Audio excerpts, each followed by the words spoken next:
সোনারপুর নামে এক ছোট্ট গ্রামে বাস করত টোনা ও তার বউ আর তাদের একমাত্র ছেলে বিল্টুকে নিয়ে।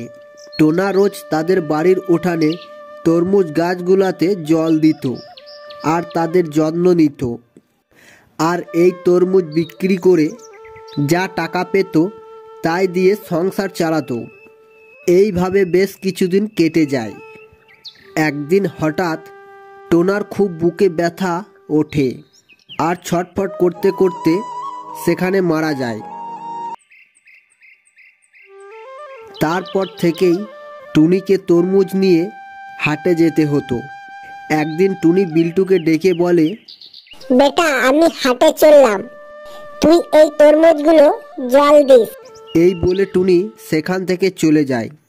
আর তাদের এই কথাবার্তাগুলো পাশে একটি ঝোপের আড়াল থেকে একটা ডাইনি শুনে নিয়েছিল।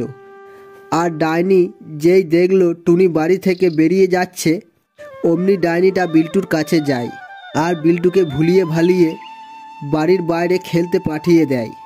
তখন ওই সুযোগে ডাইনিটা টুনির সব তরমুজগুলো তুলে নিয়ে পালিয়ে যায়। তারপর টুনি বাড়ি এসে দেখে যে আর কোনো তরমুজ নেই। তখন তার খুব মন খারাপ হয় আর বিল্টুকে জিজ্ঞাসা করে। তখন বিল্টু সবটা তার মাকে বলে। সবটা শুনে টুনি বলে, আচ্ছা ঠিক আছে, পরের বার থেকে কোথাও যাবি না। এইভাবে আরও কিছুদিন কেটে যায়, কিন্তু তেমন আর তরমুজ না ধরায় টুনি খুব চিন্তায় পড়ে যায়। তখন বিল্টু বলে, মা, আমাদের কষ্ট একমাত্র ডাইনি মাসি ঠিক করে দিতে পারে। তুমি যাও না একবার ডাইনি মাসির বাড়ি।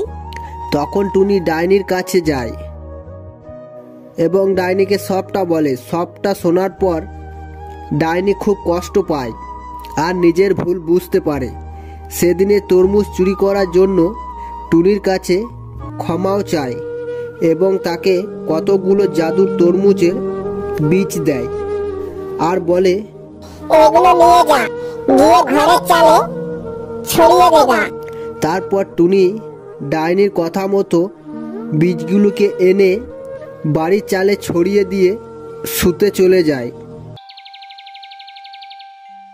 পরের দিন সকালে যখন টুনি ও তার ছেলে বিল্টু ঘরের চালের দিকে তাকাতেই অবাক হয়ে যায়, কারণ ঘরের চালগুলোতে প্রচুর তরমুজ ধরেছে।